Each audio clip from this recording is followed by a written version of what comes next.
이 시편은 언제나 읽어도 우리에게 은혜가 되는 귀한 말씀이고, 오늘 본문에도 이제 다윗의 시 그렇게 이제 크게 제목이 되어 있습니다. 다윗 왕은 시편 1권, 2권, 3권, 4권, 5권, 모세오경 같은 5개로 편집이 되어 있는 이 150편의 시편 중에 73개, 50% 가까이 그렇게 썼습니다. 그러니까 대단히 이 시편 중에 많은 부분을 갖고 있죠. 오늘 본문도 저와 여러분들이 이렇게 쭉 봉독하는 걸 보면서 저도 시편을 통해서 많은 은혜를 받습니다. 오늘 시편은 특별히 다윗 왕이 하나님 앞에 탄원하고 간구하고 보호하심 속에 위로를 소망하는 그런 말씀입니다. 위기 가운데. 그래서 이제 대적이라는 말이 나오고 원수라는 말이 나오죠. 원수 대적에게서 너를 보호하시고 너를 승리하게 하시고 이기게 하셔서 하나님 말씀 가운데, 하나님 은혜 가운데 기도하고 그 가운데 살면서 하나님 보호하심 속에 하나님 간절히 바라면서 평안을 얻기를 원하고 승리하기를 소망하는 그런 간구가 이 안에 들어있다, 그렇게 보시면 돼요. 그런데 이 다윗의 시에는 이런 게 참 많아요. 원수에게서 나를 구해 주십시오. 대적에게서 나를 보호해 주십시오. 여러분 인생을 살다가 어려운 일 당하잖아요. 저도 목회하면서 어려운 일 안 당하겠어요? 당하죠. 근데 교인들 가운데도 원수같이 막 대적이 돼서 막 목사를 힘들게 하는 사람도 있겠어요, 없겠어요? 있을 수 있죠. 어느 때인가는 그런 사건이 있어서 이 새벽에 시편 말씀을 한 장 한 장 쭉 보는데 너무 은혜가 되는 거예요. 하나님, 이 괴로움을 하시잖아요. 이 어려움을 하시잖아요. 이 대적이, 이 원수가. 근데 그 대적이 누구예요? 교인이잖아요. 장로님이고 권사님이고 집사님이고 교인이잖아요. 근데 그게 내게 은혜가 된다 이 말이에요. 이걸 어떻게 해석을 해야 돼요? 그쵸? 그때는 굉장히 많이 위로가 되고 힘이 됐어요. 아, 나를 힘들게 하는 이 모든 상황들 하나님 해결해 주시지, 하나님 편이지 내가, 이렇게 생각했어요. 왜 목사니까 하나님 편 당하는데 다윗과 같은 이 마음, 나의 하나님, 나의 하나님, 이렇게 생각을 했던 시기가 있었어요. 그리고 이제 성숙해지고 제가 넘어가면서 생각이 많이 달라지는 거예요. 대적과 원수는 과연 뭐냐? 이 다윗 왕 굉장히 중요한 사람이에요. 이스라엘 역사 속에 다윗이 굉장히 신앙의 모델이 되고 모든 것의 기준이 되는 사람이에요. 그래서 다윗 왕의 자손으로 예수 그리스도가 오시고 메시아가 오시는 이야기는 묵시문학에서 굉장히 중요한 얘기고, 그렇죠? 바벨론 포로에서는 하나님의 나라가 회복되는데 다윗 왕의 시대, 솔로몬 시대와 같이 회복되기를 바라는 그러한 간절한 소원을 담아서 하나님 나라를 강하게 세워주십시오, 이런 소원을 담고 있었어요. 우리는 그렇게 되면 이제 바벨론 포로에서 돌아온 그 신명기의 역사, 바벨론 포로의 역사, 이 두 번 출애굽, 첫 번째는 애굽에서 나오는 출애굽과 바벨론 돌아와서 나라를 다시 세우는 이 출애굽에 대한 역사적인 배경과 이 성경에 편성되어지고 편집되어지는 과정에 관한 배경을 잘 모르면 굉장히 우리 신앙이 나 중심으로 가는 거예요. 다윗 왕 중심으로 가고 유대인 중심으로 갔기 때문에 유대교가 굉장히 폐쇄적이에요. 왜? 다윗 왕이 다스리는 나라가 회복돼야 되는데, 전 세계를 지배해야 되는데 누가? 하나님의 택함 받은 유대가. 우리의 현실적인 역사적으로 그게 안 되니까 다윗 왕의 후손으로 있는 메시아가. 지금도 유대인들은요, 예수님을 메시아라고 생각하지 않아요. 이해하시죠? 다윗 왕과 같은 그런 불세출의 능력을 가지고 이웃 나라들을 다 정복해가는 그러한 소망을 갖고 있어요. 군사적으로 힘을 갖고 있는.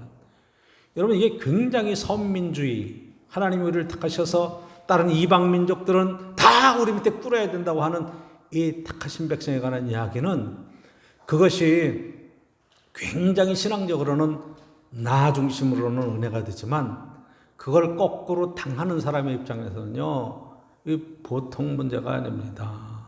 여러분 2차 세계대전, 1차 세계대전, 2차 세계대전 이러면서 제국주의가 생기죠. 제국주의. 그건 다른 나라가 침공해서 식민지 삼는 거잖아요. 일본이 제국주의고 독일이 제국주의. 그 다 어떤 영향이냐? 바로 이 영향이에요. 왜 독일인들이 2차 세계대전을 치른 히틀러가 유대인들을 600만을 학살하는가? 게르만 민족, 우리는 선민이다 말이에요. 하나님 택하신 민족이다. 근데 먼저 하나님을 택하신 민족이라고 까불고 있는 유대인이 있어요. 다 처치해야지. 택하신 민족이 둘 될 수는 없잖아요.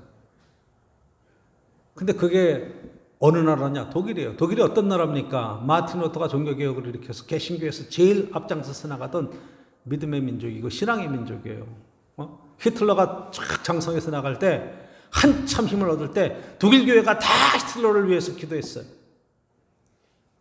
그러니까 이게 지금 신앙의 핵심을 잡지 못하면 다윗 왕 높이고 그리고 하나님의 택하신 백성 하나님의 보호하심과 평안함 굉장히 위로가 되지만 정말 우리 기독교의 그런 신앙에서 볼 때 예수 그리스도 하나님이 땅 오셔서 우리에게 주시는 귀한 말씀과 복음 안에서 볼 때에는 이것이 극복되어지고 넘어가야 될 굉장히 중요한 하나의 걸림돌이 될 수도 있다는 것을 깨달아야 돼요. 이걸 못 깨닫고 여러분들이 여기서 은혜를 막 받기 시작하면 참 은혜 받는 건 좋은데 성숙한 신앙으로 나가는 데는 굉장히 어려움이 있을 수 있다. 왜? 교회 안에서 의견이 갈라지고 다툼이 생기면 해결할 수 있는 방법이 없어. 왜? 장로님도 나의 하나님 기도할 거고 목사님도 나의 하나님 기도할 거고 집사님도 나의 하나님 나를 도우시고 나의 의의 길로 인도하시는 이 하나님에 대한 간절한 기도를 가지고 하나님은 내 편이야 나를 도우셔 이렇게 나가면 어떻게 그게 해결이 되겠어요. 그래서 우스갯소리로 교회 안에서 문제가 생기면 하나님도 못 말린다 그러잖아. 예수님 오셔도 안 된대. 왜 그래요? 하나님의 진실한 사랑과 하나님의 말씀의 깊은 뜻에 성장과 성숙이 없어서 그렇다. 이렇게 보여지는 거죠. 그래서 여러분 은혜가 되긴 해요. 저도 은혜를 받았으니까 그리고 많은 위로를 얻었으니까 새 힘을 얻었으니까 여러분도 분명히 그러실 거예요. 한번 지금 당하는 어려움이 있고 고난이 있다고 생각해 보세요. 원수 같은 나의 대적이 지금 나를 그냥 핍박하고 어려움을 주고 있다고 생각해 보세요. 그러면 한번 여러분 성경을 보세요. 뭐라고 써요? 27장, 25장, 26장, 27장 다 똑같아요. 다윗의 시에서 지금 왜 이걸 쓰느냐? 이렇게 살았기 때문에 하나님 우리가 회개합니다. 그렇게 한 단계 더 높여서 봐야 되는데 우리는 이것이 성경 말씀이라고 그냥 다 봤거든요. 한번 생각해 보세요. 1절 여호와는 나의 빛이요 나의 구원이시니 내가 누구를 두려워하리요 여호와는 내 생명의 능력이시니 내가 누구를 무서워하리요. 은혜가 되죠. 하나님 나의 빛이고 나의 구원이시고 큰 능력이 되시는데 누가 나를 감히 얘기할 수 있잖아요. 얼마나 은혜가 돼. 하나님은 나의 빛이시고 나의 구원이신데 2절 보십시오. 악인들이 내 살을 먹으려고 내게 왔으나 나의 대적들 나의 원수들인 그들은 실족하여 넘어졌도다. 원수들 악인들 대적들이 나를 치러 와서 더 넘어져 버렸어요. 하나님이 함께하는 사람한테 대적하고 있어. 이렇게 된다 이 말이에요. 은혜가 되죠. 아멘이시죠. 아멘이 돼야 돼요. 이것도 사실은. 왜? 근데 이거보다 더 큰 신앙으로 해나가려면 이게 여러분 한번 생각해 보세요. 군대가 나를 대적하여 진칠지라도 내 마음이 두렵지 아니하며 전쟁이 일어나 나를 치료할지라도 나는 여전히 태어나리로다. 왜? 하나님이 나와 함께 하시고 하나님이 나의 구원이시고 하나님이 나의 빛이시니까. 4절 내가 여호와께 바라는 한 가지일 것을 구하리니 곧 내가 내 평생의 여호와의 집에 살면서 여호와의 아름다움을 바라보며 그의 성전에서 사모하는 것이라. 얼마나 아름다워요. 주의 전에 거하며 주의 전을 사모하고 하나님의 아름다움을 사모하며 주의 성전에 거한다. 여러분 다윗과 솔로몬을 통해서 이스라엘의 신앙이 하나님 말씀 중심에서 성전 중심 제사 중심으로 바뀌어져 나가며 이스라엘이 망해가는 첫 단추를 낀 장본인들이에요, 사실은. 성전 신앙이 나쁘다는 게 아니야. 근데 그 성전에서 지금 하나님 말씀 중심의 그 법을 세우고 말씀으로 백성들을 깨우치고 하나님 말씀대로 살아가는 그 삶을 살아야 되는데, 여러분, 다윗이 성전을 지을 때 하나님이 피를 많이 흘려서 안 된다 그랬어요. 그렇죠? 성경에 그렇게 돼 있어요. 근데 다윗이 성전을 지으려고 솔로몬에게 남겨준 재산이 금만 10만 달란트예요. 그게 우리 현시가로 말하면은 조 단위가 훨씬 넘는 한 100조 정도 되는 돈. 금만 모은 거. 그러면 이스라엘이라는 나라가 얼마나 큰 나라이기 때문에 그렇게 많은 재산을 모을 수 있었느냐? 여러분, 금만 그런 거지 은, 철은, 동, 철 이건 뭐 흔해서 치지도 않을 정도로 어떻게 모은 거예요? 전쟁에 나가서 승리해서 다 약탈해 온 거예요. 다 뺏어온 거예요.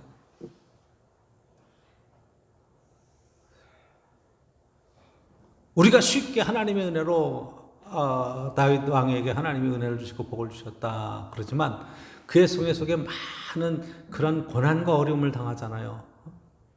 그 왕으로 다스려가는데 왜? 그러니까 다 원수들이야. 그런데 그 원수들은 자기의 살아왔던 인생에 대한 그러한 시련들이 다가오는 거예요. 하나님의 징계와 이런 것들로 다가오는 것들도 있어요.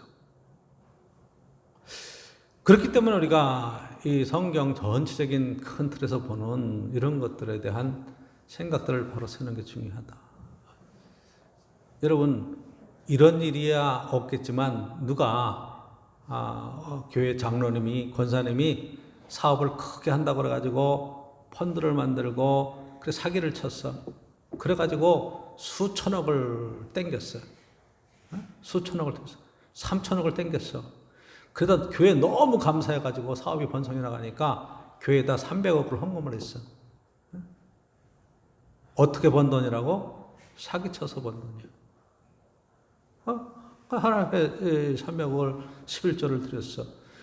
교회가 너무 감사해서 선교도 하고 교회도 잘 짓고 그랬어요. 근데 나중에 뻥 터지고 보니까 사기꾼이었어. 그러면 그 헌금은 하나님이 받으신 거야, 안 받으신 거야? 그 돈을 돌려줘야 돼, 말아야 돼? 그럼 우리는 그렇게 근본적으로 물을 수 있어요. 어떻게 예수 믿는 사람이 사기를 치냐? 어떻게 그럴 수 있냐? 그런데 본인도 사실은 사기라는 걸 잘 몰라. 왜?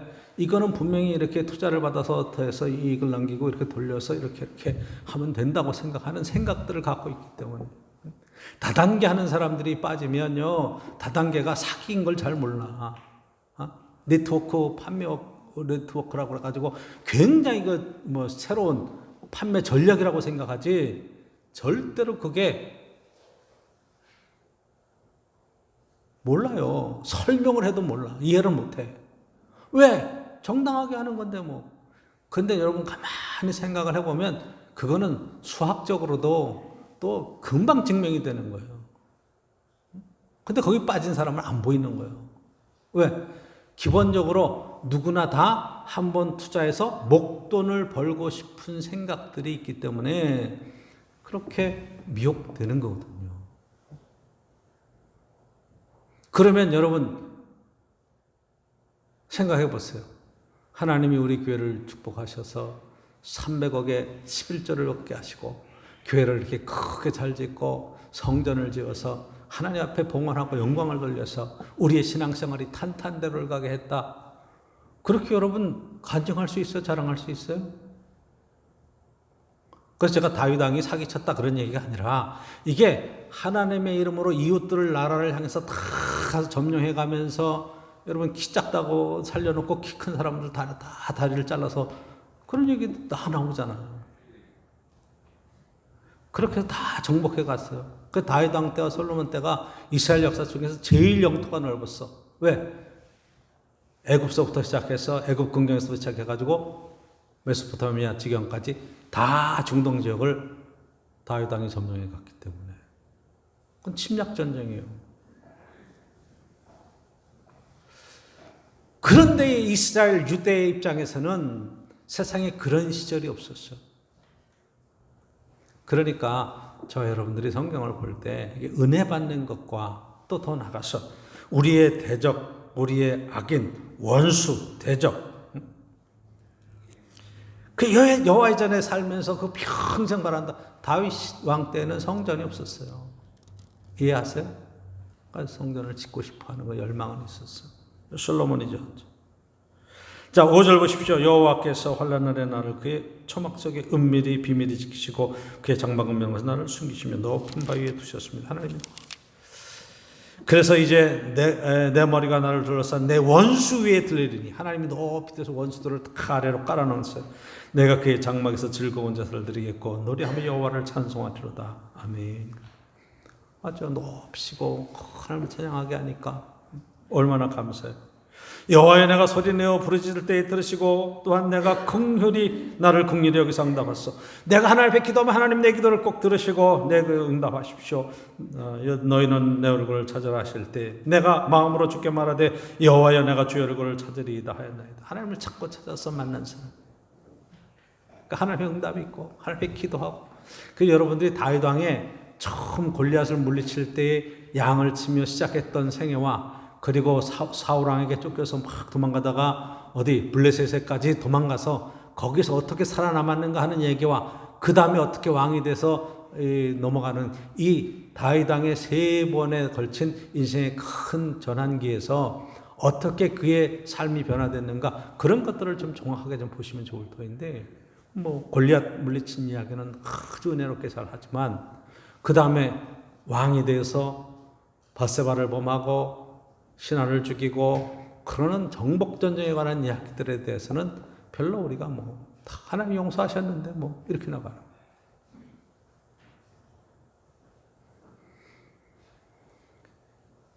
자, 12절 보시면 11절 12절 여호와의 주의 도를 내게 가르치시고 내 원수를 생각하셔서 평탄한 길로 나를 인도하소서. 내 생명을 내 대적에게 맡기지 마소서. 위증자와 악을 토하는 자가 일어나 나를 치려하니이다. 어렵고 힘든 거짓된 이 사람들에게 이런 어려움을 내가 당하고 있습니다. 하나님 도와주십시오. 맞는 얘기죠. 맞는 얘기예요. 이게 은혜가 돼요. 10절 보시면 내 부모는 나를 버렸으나 여호와는 나를 영접하시리이다.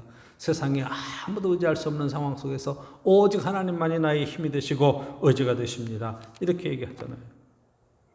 내가 산 자들의 땅에서 여호와의 선하심을 보게 될 줄 확실히 믿었도다. 믿음이 대단한 거죠. 너는 여호와를 기다릴지어다. 강하고 담대하며 여호와를 기다릴지어다. 14절 그렇게 얘기해요. 여호와를 기다리면 돼요.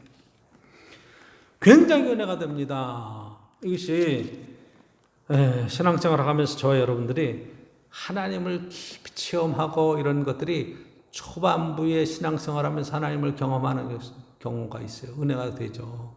저도 청년 때 예수 그리스도를 만나고 정말 은혜 가운데 신앙생활을 해갈 때가 있었어요. 그리고 점점 목회하면서 신앙이 성장하고 성숙하고 성경 전체를 볼 수 있는 그런 은총이 있고 말씀이 있으면서 이게 나의 하나님, 나의 하나님.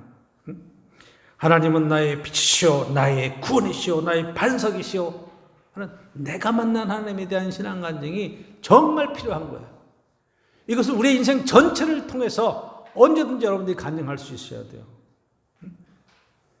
체험신앙, 우리를 신앙의 반석 위에 세워놓습니다. 아브라함도 하나님을 만나고 그의 인생의 결단을 하고 믿음의 길을 나가잖아요. 믿음의 조상이 되잖아요. 근데 하나님의 축복이 아브라함을 이야기할 때 내가 내게 복을 줄 것이다. 그 복 받는 것만 얘기하지 않고 너를 통해서 세계 모든 민족이 복을 받게 될 것이야. 그렇게 나가. 세계 모든 민족이 너를 통해서 복을 받게 될 것이야. 축복의 놓은 통로야. 이스라엘은, 유대는 전 세계를 향한 하나님의 축복의 통로가 되어야 되는 거죠. 나만의 하나님이 아니라 우리 모든 인류의 하나님, 이렇게 사실은 나가야 되는 거예요. 욥과 같은 고백도 우리에게 필요해요. 여러분, 사단이 대적이 돼서 우리를 미혹하죠. 그런데 욥기 1장 2장 보면 천상의 회의가 있어 천사들과 하나님의 아들들과 함께 하나님이 회의하실 때 사단도 쭉 들어오죠. 사단에게 얘기하죠. 너 이 동방의 욥을 봤느냐 말이야. 에이, 하나님이 잘 도와주시고 잘 보호해 주시니까 그렇게 하나님을 신뢰하지. 한번 쳐보십시오. 그래도 의지하나. 그래서 첫 번째, 두 번째 치는 이야기가 나오잖아요. 그렇죠? 그러니까 사탄은 뭐냐? 하나님을 대적해서 치는 게 아니라 하나님의 하시는 일에 대해서 이의를 제기하고 하나님의 뜻을 자꾸 굽게 만들려고 하는 그런 일을 하는데, 하나님의 허락하심 안에서만 움직이는 거예요. 이해하세요? 사단이 생명은 건드리지 마라, 몸은 건드리지 마라. 그러니까 재산하고 자녀들은 죽였어도 몸은 안 건드렸어. 두 번째 얘기가 나왔을 때 사탄이 하는 이야기가 하나님에 대해서 에이, 지 몸이 건강하니까 그렇죠. 몸을 쳐보십시오. 그래서 몸은 철학, 다만 생명은 건드리지 마라. 그 몸만 친 거예요. 그러니까 여러분 어떤 시련과 어려움과 고난도 하나님의 손 안에 있는 거, 하나님의 허락하심 안에 있는 신정론에 관한 이야기를 거기에 쓸 수 있는 거죠. 이해하세요? 지금 다윗이 당하는 이 고난, 원수가 과연 뭐냐 말이야. 저와 여러분의 삶 속에 오늘 본문 속에서 나의 대적이 누구냐, 나의 원수가 누구냐, 악인이 도대체 누구냐, 이렇게 얘기할 때 나를 힘들게 하고 나를 공경하고 나에 대해서 반대하는 모든 것들은 악인이다, 이렇게 우리는 생각하기가 쉬워요. 나를 힘들게 하는 것은 다 나의 대적이 된다. 여러분 지금 정치적으로 뭐 얘기할 건 아니에요. 그렇지만 여러분 교회 안에서도 가만히 생각해 보세요. 교회 안에서도 여당의 그런 입장에 있는 거고 야당 입장에 있는 사람이 있을 수 있어요. 왜? 함께 신앙생활로 하나님을 의지하지만 이게 신앙적인 입장과 사회 활동하는 입장은 다르거든요. 또 어떤 판단과 생각하는 것은 다를 수 있어요. 그런데 서로가 다르다, 생각하는 게 차이가 있구나, 이 정도의 삶은 좋은데 다른 거는 틀린 거야. 나와 다른 거는 틀린 거야. 너 틀렸어. 넌 내 대적이야. 그리고 싸우려고 드는 거예요. 문바들 이렇게 나가는 거고, 한쪽에서는 일배들 이렇게 나가는 거고, 저 일제 단장들 이렇게 나가는 거지. 아니 일제 시대가 언제인데 일제 단장이 얘기가 나와요. 그러니까 이게 뭐가 되냐면 우리가 한 민족이고 한 형제고, 어쨌든 나라와 민족을 위해서 백성을 조금 더 국민들을 잘 살게 하기 위해서 우리가 지혜를 모으고 우리는 이런 방법을 써볼 거야, 우리는 이런 방법을 써볼 거야, 그렇게 얘기가 나가는 게 아니라 서로 대적이 돼서 싸우려고 막 죽이려고 대드니까 이게 지금 얼마나 심각한 문제예요. 이해하세요? 대적이 누구예요? 여러분 남편이 원수입니까? 뭐 그렇다며 뭐 얘기하다가 여보 당신과 나 사이에 있잖아 그랬더니 왼수 그랬더니 아니 그거 말고 내자 그랬더니 평생 왼수 평생 왼수 그랬더니 아니 천생연분을 얘기한 거야. 당신과 나 사이에 있잖아 그거 천생연분 평생 왼수. 여러분 평생 왼수랑 사시느라고 얼마나 힘드셔. 네 원수가 집안에 있다, 거봐 성경에 집안에 있다 그러잖아. 그렇게 해서 그러니까 얼마나 우스운 얘기야.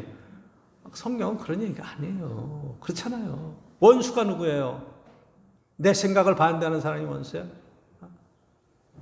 목사님에 대해서 한마디 얘기하고 우리 교회가 이래야 됩니다, 목사님 그러시면 안 됩니다, 원수가 되는 거예요? 사탄이 되는 거예요?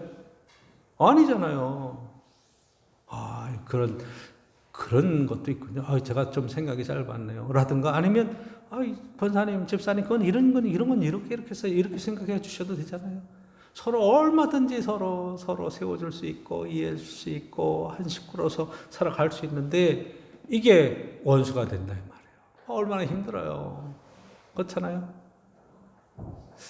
직장 생활하면서 여러분 상사가 여러분들 힘들게 할 수도 있어요. 그 원수가 되기도 하죠. 대적이 되기도 하죠. 근데 실제로 악한 생각을 갖고 있는 사람들이 있어요. 근데 그걸 어떻게 하게 됐어요? 하나님, 저거를 치워주십시오. 데려가 주십시오. 그렇기도 할 거예요? 다윗의 시에 의하면, 오늘 본문에 의하면 그건 하나님이 정리해 주셔야 돼. 하나님께 맡기는 거예요. 난 하나님만 의지합니다. 하나님 내가 기도합니다. 내 기도를 들으시고 이 문제를 해결해 주십시오. 악인을 대처해 주십시오. 악인을 쳐주십시오. 그리고 마음에 기쁨을 얻고 난 태어날 거야. 난 담대할 거야. 왜? 난 하나님이 지켜주시니까. 그럴 수 있다 이 말이에요. 이 신앙이 굉장히 은혜가 되고 귀한데 문제는 그 다음 단계로 넘어가지 못해요. 나 중심의 신앙, 나만 신앙. 구약 성경에 나만이라는 사람이 나오죠. 그렇죠? 나만 아람의 장군이었어요. 문둥병에 걸렸어요. 이스라엘 가면 고칠 수 있다니까 엘리사한테 와서 보물을 가지고 와서 딱 인사를 하고 했더니 내다보지도 않고 엘리사가 얘기하잖아요. 요단강에 가서 7번 물을 씻어라. 그랬더니 내 생각에는 내 나라에는 이 요단강보다 좋은 강이 얼마나 있는데 이게 나와보지도 않고 나를 영접하지도 않고 뭐 내다보지도 않고 말을 해? 기분 나빠 나 간다. 그게 나 중심이에요. 내 생각에는 내 나라에는 이거보다 더 좋은 강이 있고 내 방법으로는 나와서 나에게 안수하고 기도해 줄 줄 알았더니 뭐 강에 들어가라고 그래? 내다보지도 않아? 내 생각이죠. 그거 가지고 판단한 거야. 누구를? 하나님의 종의 말씀을. 그쵸? 그랬더니 또 지혜로운 신하가 있었어. 옆에 그런 사람들이 필요한 거예요. 지혜로운 신하가. 장군님, 이거보다 더 힘든 일을 시켜도 다 순종하고 할 텐데 이렇게 쉬운 거 시키는데 이거 안 해봅니까? 이거 한번 해봅시다. 그랬더니 마지못해가지고 요단강에 들어갔어요. 나만이. 그쵸? 그래서 7번, 6번 들어갈 때까지 아무 문제가 없었는데 7번 들어갔다 나오니까 몸이 확 바뀌었어. 그래서 어린아이의 피부같이 됐고 나병이 순식간에 다 없어져 버렸어요. 이거예요. 나와 생각이 다르고 나와 의견이 다르다고 그래서 나만 하는 생각을 가지고 이야기하는 것 자체가 얼마나 문제가 있는가. 여러분 인생 살아가면서 바로 우리끼리 똘똘똘똘 뭉쳐서 내 팀을 만들어 놓고 상대 팀에 대해서는 이게 지금 얼마나 어리석은 일들인가 이 말이에요. 여기에서 더 나가면 여러분 이렇게 얘기가 나오는 거예요. 유대인 외에는 다 이방인들이야. 그래서 여기는 구원함이 없어. 다 지옥의 땔감이야. 여러분 저와 여러분들이 여호와 하나님을 믿고 예수 그리스도를 믿고 구원을 얻고 하나님의 택하신 백성이고 구약 성경에 여호와는 나의 목자시니 이렇게 얘기하면 유대인들이 이렇게 들으면서 웃어요. 픽픽 웃어요. 웃기고 있네. 지네들이 뭐 언제부터 유대인 외에는 구원받을 수 있는 길이 없어요. 언제부터? 에스라가 와서 종교개혁 하잖아요. 그쵸? 성수문 앞에서 막 말씀을 증거하고 20일 넘도록 그 아멘 하다가 결단 내린 게 뭐예요? 이방인하고 결혼한 사람들은 다 내쫓았어요. 아시죠? 그 전까지는 열려 있었어. 출애굽할 때도 거기에 이방인들이 들어와 있었어요. 그래서 이 하나님의 백성 속에 융화될 수 있는 길이 있었어. 여러분들이 다윗 왕에게 죽임을 당한 밧세바의 그러한 남편 우리아가 이방인입니다. 유대인 아니에요. 우리아. 그러니까 저와 여러분들이 신앙생활 쭉 가면서 언제부터 이게 유대 중심의 유대교가 되느냐 하면 유대교라고 불려지는 것은 바벨론 포로에서 돌아온 뒤에 에스라 중심의 종교개혁과 그 다음부터 민족의 순수성, 혈통의 이야기를 하면서 유대교라는 것이 되어진 거예요. 그러니까 완전히 폐쇄적이죠.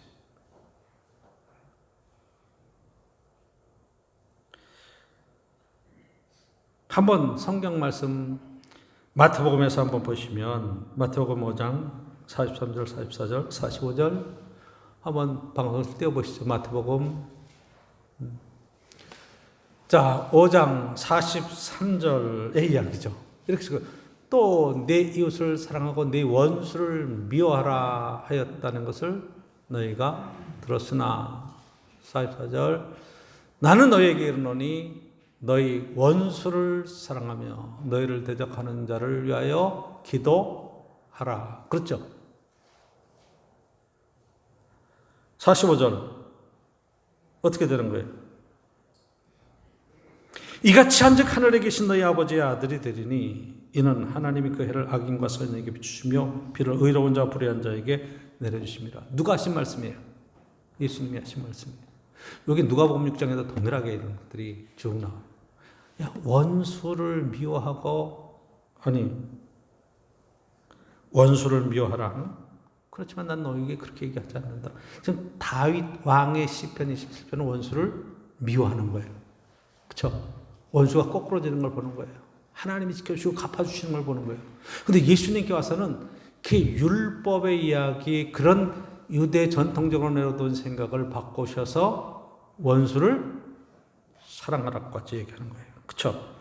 네 이웃을 사랑하고 원수를 미워하라는 얘기를 들었지만 넌 원수를 사랑하며 너를 박해하는 자를 위하여 기도하라. 너를 박해하는 자를 위해서 하나님 앞에 정말로 돌이키고 구원함을 위해서 기도하라는 거죠.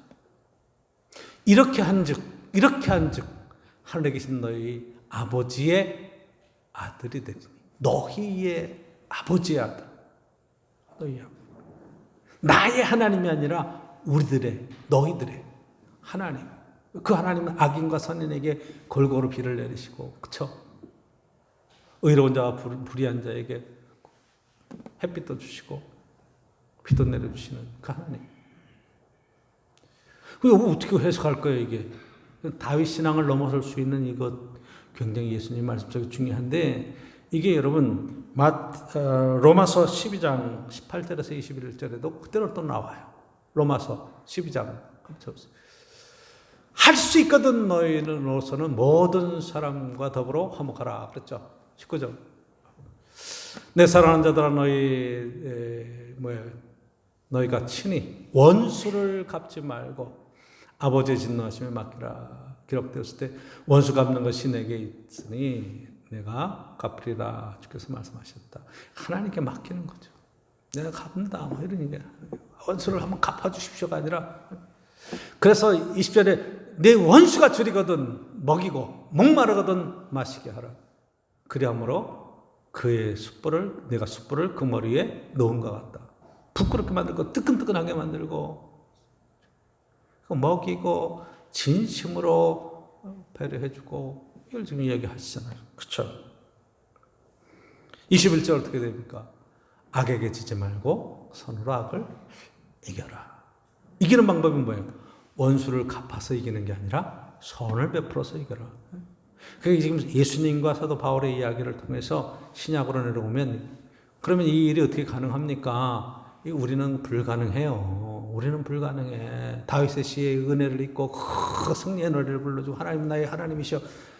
그런데 예수 그리스도의 십자가를 통과하면서 예수님이 내 인생의 주인이 되시면 주님의 말씀이 함께 하시고 성령의 능력으로 이것을 가능하게 하시더라 이 말이에요. 하나님이 하셔야 돼요. 성령님이 하셔야 돼. 예수님이 십자가에 달리시면서 뭐라고 얘기하세요? 막 내려와 봐라 믿겠다 막 그러면, 저와 여러분의 성질 같으면 확 내려와가지고 이것들이 막 그랬을 것 같아. 근데 예수님이 어떻게 하셔요? 내려오시나? 아니, 기도하시잖아. 아버지요, 저들이 몰라서 그러는 거. 저들의 죄를 저들에게 돌리지 마옵소서. 그러잖아요. 저들의 죄를 저들에게 돌리지 마십시오, 아버지. 그리고 죽으시잖아요. 근데 스데반이 돌에 맞아 죽을 때 스데반이 뭐라고 얘기해요? 하늘이 열리고 예수 그리스도께서 하늘 보좌에 앉으신 것을 보인다고 얘기하니까, 주님이 일어서서 이렇게 마중 나오는 걸 본다고 하니까 확 돌로 떨어지잖아요. 그때 스데반이 막 기도하죠. 하나님, 저들이 몰라서 그럽니다. 저들의 죄를 저들에게 돌리지 마옵소서. 그리고 천사와 같은 얼굴을 하고 가잖아요. 초대교회의 제일 큰 일이 뭐냐? 여러분, 남아있는 110명의 성도들이 마음을 같이 해서 한 마음으로 하나님 앞에 열심히 구했는데, 그 성령이 임하고 나니까 그 다음에 제자들이 이 복음을 전하기 시작하는데, 처음에는 유대인 회장들에서 유대인들에게만 전하다가 이것이 초대교회 박해, 예루살렘에 박해 있으면서 다메섹으로 가기도 하고 이방 땅으로 넘어가기도 하고, 거기서 계속 복음이 전파되기 시작하죠. 그렇죠? 사도 바울로 와서는 어떻게 가는 거예요? 이방인을 향해서 나가는 거죠. 하나님이 우리만 택하셨다가 아니에요. 모든 이방을 구원하시는 하나님의 놀라우신 구원의 메시지를 가지고 하나님을 대적하고 하나님에 대해서 원수로 여겨졌던 그 모든 민족을 향해서 복음을 들고 나가고 사랑으로 섬기고, 그렇죠? 그 초대교회 이야기예요. 목숨 걸고 순교당하면서도 행복하게 웃으면서 갈 수 있었던 그런 것들이 신앙의 힘이고 믿음의 역사잖아요. 그러면 어떻게 생각해요? 다윗 왕과 같으면 힘 주셔서 다 죽이고 물리쳐야 되는데, 여러분 사도 바울도 순교했어요. 베드로도 순교했어요. 야고보도 요한도 다 순교해서 가는 거예요. 초대교회 이야기는 바로 그런 이야기거든요. 악에게 지지 말고 뭐로 이겨라? 선으로 이겨라. 구약성경에서는 악을 깨뜨려 버려라. 하나님이 주시는 능력으로, 하나님은 나의 도심이요 나의 힘이시니, 이렇게 얘기하잖아요. 그러면 신앙이 성숙된다는 것은, 인격이 성숙된다는 것은 바로 이거예요. 여기까지 여러분들이 가셔야 돼요. 그러니까 이것 불쌍히 여기는 마음과 배려하는 십자가의 그 은혜를 경험하면서 여러분 원수 갚는 신앙이 아니라 원수까지도 불쌍히 여기시는 그런 마음이 우리 속에 들어오면 그 문제들이 해결되는 거예요. 몰라서 그렇다. 참 사람, 여러분 그렇게 낮아져서 보면요 다 보여요. 저 사람이 지금 왜 그러는지, 어떤 탐욕이 되면 사기를 왜 당하느냐, 여러분 내 마음속에 욕심이 있어서 당하는 거예요. 한번 여러분 생각해 보세요. 지금 은행 금리로 집어넣으면 뭐 1%도 안 줘, 막 2%도 안 줘. 그런데 여기에 맡기면 10%를 준대, 15%를 준대. 많이 들 때는 20%까지 준대. 그러면 맡겨보는 거예요. 처음에는 의심스러우니까 100만 원만 맡겨봤어. 그랬더니 정말 20만 원을 주는 거야. 얼마나 감격이야. 그쵸? 그러니까 1000만 원을 맡겨봤어. 그때 200만 원을 주는 거야. 20%를 주는 거야. 야, 세상에 이런 일이 다 있어. 그래가지고 그냥 자기 재산 다 모으고 친구 거까지 하고 막 식구들 거 다 모으고 형제 거 모아가지고 딱 해서 10억 넣었어. 그랬더니 연락이 안 돼. 이해되세요? 10억 넣으면 얼마 얻을 거야? 2억 받아야 되는데 10억을 뜯겼어. 그게 사기치는 법이에요. 절대로 처음부터 나 사기꾼이다 이렇게 가는 게 아니에요. 친해지고 신뢰를 쌓고, 그리고 해서 뭘 건드리냐면 우리 속에 있는 탐욕을 건드리는 거예요. 그 욕심 없는 사람은요 절대로 안 넘어가. 그 보이니까 이건 욕심이 과연. 이게 지금 제가 돈거래 가지고 얘기를 했지만 돈거래의 문제가 아니에요. 인간관계에서도 마찬가지예요. 사람이 욕심이 생기면요, 이것이 식욕이든지 뭐 성욕이든지 뭐 다른 명예욕이든지 뭐 이런 권력욕이든지 이런 욕심이 딱 들어오면요, 사람이 수단과 방법을 가리지 않고 그 일을 하려고 그래요. 그 나머지 뒤에는 어떻게 해야 될까 생각도 안 해요. 생각도 안 해요. 이게 굉장히 심각한 문제예요. 저는 이제 코로나19 때문에 우리들이 해외를 많이 못 나가잖아요. 이렇게 뭐 방송에서 이렇게 보면은 필리핀에서 코피노라고 하는 애들이 이렇게 찾아와요. 한국을 아버지 찾아서. 필리핀 여자랑 사이에서 낳은 거예요. 근데 애를 낳다니까 이 젊은 애들이 유학도 가고 뭐 여행도 가고 이랬다가 애 낳고 도망온 거예요. 그래서 이렇게 쉽게 생각하고 쉽게 살다가 애 낳고 도망왔어. 그리고 연락을 딱 끊어버리는 거예요. 근데 그거 그냥 그 애들이 아빠 나라고 찾아오는 그런 거 프로그램들을 하더라고. 여러분 한번 생각해 보세요. 내 아들이, 내 딸이 지금 필리핀에서 빈민촌에서 그러고 살고 있다고 생각해 보시면 얼마나 끔찍한 얘기야. 근데 그걸 생각을 안 하는 거예요. 왜? 잠시 그 성적인 욕망 때문에 잠시 즐기다 오는 거지 뭐. 안 그런 거예요. 세상은 대가를 치르게 돼 있는 거예요. 그럼 어떻게 돼야 돼? 여호와는 나의 편이시니 내 원수에게서 나를 건지시고, 그렇게만 나갈 것이 아니라 뭐예요? 서로 우리를 배려하고 서로를 진심으로 사랑하고 세워가는 그런 나라에 대한 실천의 이야기가 사실은 중요한 거죠. 원수 대적 마귀는 삼킬차를 오늘도 찾고 있어요. 우리의 탐욕을 이용해서, 우리의 명예욕을 이용해서. 예수님도 마귀의 시험을 받았어요. 이겨나갈 수 있어야 돼요. 그리고 당당하게 내가 하나님 편이 되어서 하나님의 그 사랑하는 뜻을 이 땅에 어떻게 성취할 것인가? 어떻게 이 고난과 어려움을 당하는 사람들을 한 마음을 살 것인가? 네 편 갈라서 싸우는 이 삶의 자리에서 우리가 한 팀이라고, 우리가 한 식구라고 그렇게 진심으로 사랑하며 살아갈 것인가? 이런 것에 대한 생각들이 쭉 생각하면 예수 그리스도가 내 인생의 주인이시고 내 삶의 주인이 되시는 십자가의 그 은혜를 통과하면서 다윗 왕의 신앙에서 한 단계 더 높이 올라가고 하나님의 말씀이 순종해가고 하늘에 계신 우리 아버지 뜻이 하늘에서 이루어진 것처럼 하나님의 뜻이 내 인생 속에 이 땅에 이루어지기를 원합니다. 그렇게 살고 있고, 목사님, 난 다른 건 몰라도 우리 아이가요, 우리 딸이요, 하나님 뜻대로 살기를 원하고 하나님께서 정말로 훌륭하게 세워가시는 그 은혜의 자리에 많은 사람에게 유익된 삶을 살기를 소망합니다. 그렇게 얘기할 수 있어요. 내가 하는 일을 통해서 다른 사람들이 도움을 얻고 힘을 얻고 용기를 얻으면 전 그것으로 족합니다. 거기에 마땅한 보상이 있으면 하나님의 은혜입니다. 다 믿음으로 나갈 수 있겠죠. 예수 그리스도가 우리 주인이십니다. 오직 성령님만이, 오직 주님만이 우리 안에서 일을 완성시킬 수 있습니다. 믿음 안에서 승리할 수 있기를 간절히 축원합니다.